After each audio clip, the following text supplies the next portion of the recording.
Pemirsa, persetujuan antara kubu Indonesia Hebat dan juga Merah Putih di DPR berbuntut panjang. Presiden Joko Widodo melarang menterinya menghadiri rapat di DPR selama DPR masih terpecah. Larangan tersebut disampaikan melalui surat edaran yang ditandatangani Sekretaris Kabinet Andi Wijoyanto. Tidak hanya Menteri, Panglima TNI, Kapolri, Kepala Staf Angkatan, dan juga Kepala BIN, bahkan Jaksa Agung juga diminta untuk tidak ke DPR. Dikuasai anggota DPR dari kubu Koalisi Merah Putih disebut-sebut akan dikocok ulang dan dibagi ke kubu anggota DPR dari Koalisi Indonesia Hebat.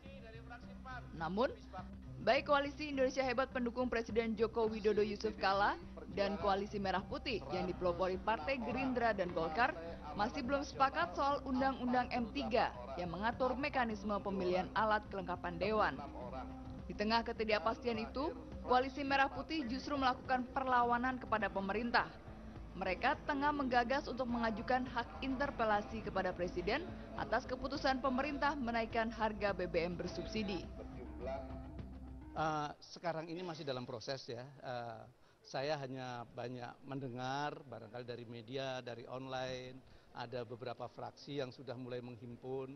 Tetapi sekali lagi kalau fraksi Partai Demokrat, kami ingin melaksanakan ataupun ingin meminta penjelasan dari pemerintah masalah BBM ini. Pemerintah agaknya jengah dengan kondisi DPR. Tiba-tiba muncullah surat dari Presiden Joko Widodo yang ditandatangani Sekretaris Kabinet Andi Wijoyanto. Surat edaran tertanggal 4 November 2014 itu berisi larangan kepada Menteri Kabinet Kerja, Panglima TNI, Kapolri, Kepala Staf Angkatan, Kepala BIN, dan PLT Jaksa Agung untuk menggelar rapat dengan DPR. Presiden Jokowi meminta para menteri dan pejabat setingkatnya menunda pertemuan dengan DPR hingga lembaga wakil rakyat itu telah benar-benar solid. Presiden Joko Widodo usai makan siang bersama seluruh gubernur se-Indonesia di halaman Istana Bogor, Jawa Barat Senin siang mengatakan meminta waktu kepada parlemen agar menteri terlebih dahulu fokus bekerja. Itu apa benar menteri-menteri diminta untuk tidak hadir dulu terhadap RDP sampai DPR benar-benar solid? Iya dong, nanti kalau kita datang ke sini keliru, datang ke sini juga keliru. Datang ke sini juga keliru, datang ke sini juga keliru. Gimana? Biar di sana sudah sudah rampung, sudah selesai, baru silakan. Oh, kan juga baru sebulan kerja, dipanggil-panggil apa sih? Akan ada waktunya atau nanti menunggu Apanya? instruksi dari Bapak lagi? Apanya? Kemudian edarannya berlaku. Iya, kalau sudah di Dewan itu sudah rampung, sudah selesai. Pak, besok mau ke Lampung? Pan juga baru, sekali lagi, baru kerja baru sebulan, dipanggil-panggil apanya gitu loh. Apanya? Saya mau tanya apanya? Yang sama juga apanya? Selain surat edaran dari Sekretaris Kabinet, Menteri BUMN Rini M. Sumarno juga mengeluarkan surat edaran sendiri. Surat telah dikirimkan ke DPR. Dalam suratnya, Rini meminta kepada DPR untuk sementara waktu tidak mengundang jajaran pejabat BUMN melakukan rapat dengar pendapat. Sikap Presiden Joko Widodo itu mendapat kritikan tajam dari anggota DPR, khususnya dari Koalisi Merah Putih. Mereka menilai sikap pemerintah itu membuka ruang bagi DPR menggunakan hak-hak anggota dewan untuk bertanya kepada pemerintah. Sebaliknya, anggota DPR pendukung Jokowi JK dari Koalisi Indonesia Hebat menegaskan, sikap Presiden dan para menterinya sangat wajar. Sebab meski DPR telah islah, namun poin-poin islah belum dilaksanakan. Tim Liputan, JAK TV. Ya, sementara itu Wakil Ketua Komisi 6 DPR RI, Dodi Reza Alex Nurdin menyesalkan dikeluarkannya surat dari Menteri BUMN Rini Sumarno yang meminta Sekretariat Jenderal DPR untuk menunda rapat antara Komisi 6 dengan Kementerian BUMN dan sejumlah pejabat di BUMN. Surat permintaan penundaan ini seharusnya tidak dilakukan Menteri tanpa alasan yang jelas. Dengan adanya surat dari Kementerian BUMN kepada Sekretariat Jenderal DPR ini, saya kira ini adalah surat yang salah alamat. Karena juga tujuan dari Komisi 6 untuk mengadakan rapat dengar pendapat dengan BUMN yang terkait yang menjadi mitra kerja kami adalah untuk mengetahui permasalahan yang dihadapi BUMN kita sekarang, khususnya dalam menghadapi berbagai tantangan ke depan. Apakah itu dalam masyarakat ekonomi ASEAN 2015, apakah terkait dengan penaikan BBM yang kemarin. Justru kami jadikan forum RDP ini adalah untuk menjadikan BUMN kita lebih efisien, lebih kompetitif, jadi pemain kelas dunia.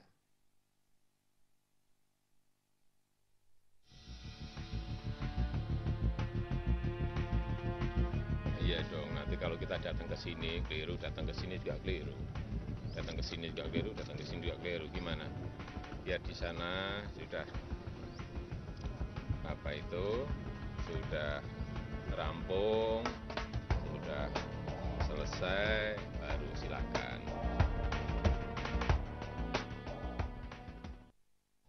Iya, pemirsa, sikap Presiden Jokowi yang melarang menterinya ke DPR dan juga surat edaran dari Menteri BUMN Rini Sumarno yang melarang tim dari BUMN untuk ke DPR sementara waktu ini dinilai sebagai membuka babak baru hubungan panas antara DPR dan juga Kementerian di BUMN.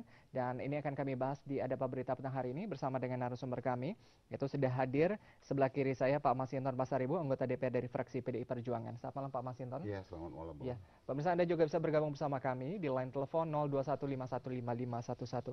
Pak Masinton, ini menarik begitu ya.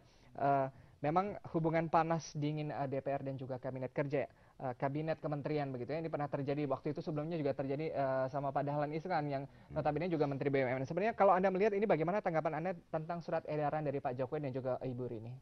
Surat itu sudah betul memberikan kesempatan kepada DPR untuk melakukan konsolidasi internal, melakukan langkah-langkah bersama di DPR. Karena faktanya kan ada dua kubu sebelumnya itu ya. Jadi surat itu kan ketika perdamaian antar dua kubu tadi, dua koalisi tadi itu belum mencapai titik temu. Dan sekarang sedang dalam proses ya, kedua belah koalisi tadi menyelesaikan di badan legislasi. Nah, jadi kalau pemerintah datang ke DPR kan dia harus kemana, kan gitu ya. Maka itu sudah betul surat itu. Jadi memberikan kesempatan kepada DPR untuk melakukan penataan internal di DPR itu, karena hanya DPR yang bisa menyelesaikan persoalan DPR tadi. Oke, Pak Masinton, ini menarik begitu. Artinya Bu Rini sendiri termasuk Pak Jokowi di sini melihat bahwa undangan tersebut adalah bukan undangan dari institusi DPR atau parlemen begitu, melainkan dari undangan koalisi. Anda juga melihat seperti itu? Jadi itu kan undangannya dari komisi. Nah, komisi itu kan kalau dalam ininya kami sebelum ada istilah itu kan itu tidak quorum pembentukan komisi itu. Hanya komisi itu dibentuk 5 praksi. Sementara syarat dalam Undang-Undang MD3 dan Tatip itu 5 praksi plus 1. Jadi itu tidak quorum, maka kami menganggap bahwa itu belum sah. Nah, maka dalam salah satu poin nanti itu yang harus sedang kami bahas sekarang di badan legislasi itu adalah kedua belah pihak tadi ya menyelesaikan merevisi Undang-Undang MD3 itu ya, baru nanti ke depan selesai Undang-Undang MD3 baru karena ada beberapa pasal-pasal itu yang juga ayatnya dihapus ya. Jadi nanti baru bisa bekerja kalau sudah selesai proses revisi dari Undang-Undang MD3 itu. Nah, jadi kayak teman-teman yang sudah katanya di komisi itu nggak perlu juga gerasak-gerusuk, tidak perlu buru-buru, karena di internal DPR juga belum clear gitu ya. Belum solid Anda melihat ya? Iya, kan masih ada masih dalam proses. Tadinya kan faktanya ada 2 koalisi. Sebenarnya kalau saya berpandangan bahwa sudahlah, tidak relevan lagi koalisi itu, bubar saja, karena koalisi itu baik KIH maupun KMP katanya ini kan dibentuk ketika Pilpres. Pilpres sudah selesai. ya bubar saja koalisi itu supaya apa sama-sama menjadi Dewan Perwakilan Rakyat Republik Indonesia. Ya Pak Masinton, ini sikap dari Pak Jokowi dan juga Ibu Rini ini banyak yang menilai bahwa ini sebagai sikap politik begitu. Sementara Pak Jokowi ini kan menilai dan juga memerintahkan agar para kabinet kerjanya, menterinya itu untuk tidak bermain politik, bahkan tidak boleh ada yang ikut dalam partai politik begitu ya. Tapi sikap dari Bu Rini ini dianggap sebagai sikap politik begitu. Tanda kutip tapi saya katakan permainan politik juga, ikut main. Tidak, itu udah benar. Dia menyampaikan ke Sekjen itu, ke Sekjen DPR, agar juga tidak mengundang pejabat Kementerian BUMN ya dan juga direktur-direktur BUMN. Kan lucu juga. Surat ditujukan ke pejabat kementerian dan juga kepada direksi-direksi BUMN. Lah kok nggak menterinya dulu? Harusnya kan menterinya dulu. Ada apa? Kita juga menanyakan, saya juga bertanya-tanya loh. Kok bukan menterinya dulu? Kan gitu ya? Kok tiba-tiba pejabat kementerian? Ya eselon gitu ya. Baru kemudian dirut BUMN. Ada apa? Harusnya menterinya dulu dong dipanggil. Ya, menarik. Pak Masinton, apakah sikap dari Pak Jokowi dan juga Ibu Rini ini ada korelasi begitu antara sikap pemerintah dengan korelasi antara Undang-Undang MD3 dan juga surat edaran ini? Iya, jadi kan faktanya sedang dalam proses merevisi Undang-Undang MD3 sebagai syarat dalam perdamaian di antara dua koalisi tadi ya. Nah, maka ini kan sedang dalam proses pembahasan di Balik yang kita targetkan nanti sebelum tanggal 6 Desember itu sudah menjadi undang-undang. Revisi itu sudah disahkan. Nah, sekarang ini kan masih dalam proses itu. Nah, jadi pemerintah mau datang kemana gitu? Pemerintah mau datang kemana? Seperti Pak Presiden bilang tadi kan, mau datang ke sini, nanti diundang yang sini. Mau datang kemana kan gitu? Jadi kacamata dari pemerintah begitu bahwa DPR ini masih bukan solid institusi begitu parlemen, tapi masih terpecah koalisi begitu. Ya, jadi sekarang kan lagi dalam proses menyelesaikan itu ya, menyatukan kembali. Sedang terjadi membangun kesepakatan bersama. Nah, jadi kalau saya berpandangan kepada teman-teman itu nggak usah buru-buru gerasak-gerusuk, takkan lari gunung dikejar kok. Toh pemerintahannya baru sebulan 4 hari. Apa yang harus dikejar-kejar? Biarkan saja dulu bekerja. Kan tapi gitu. tadi Tanpa Pak Dodi mengatakan fungsi pengawasan loh ya tetap. Tadi Pak Dodi mengatakan begitu pemanggilan Ibu Rini ini sebagai bagian dari fungsi pengawasan DPR begitu. Iya, kan toh fungsi pengawasannya berjalan. Ya. Mana yang kalau ada temuan atau memang ada laporan kan tetap disuarakan. Biarkan saja dulu sampai kan gini. Sampai kapan kalau begitu?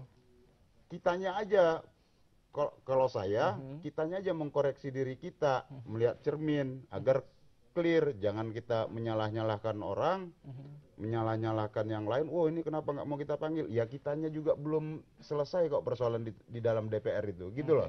Nah, biarkan saja pembahasan revisi Undang-Undang MD3 di Badan Legislasi selesai, itu akan selesai semua.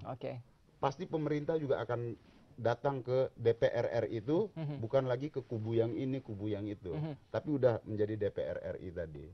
Artinya begitu sinyalnya sendiri ini menunggu sampai tadi begitu ya, Undang-Undang MD3 ini selesai begitu antara dua koalisi ini. Selesai sebelum tanggal 6 Desember.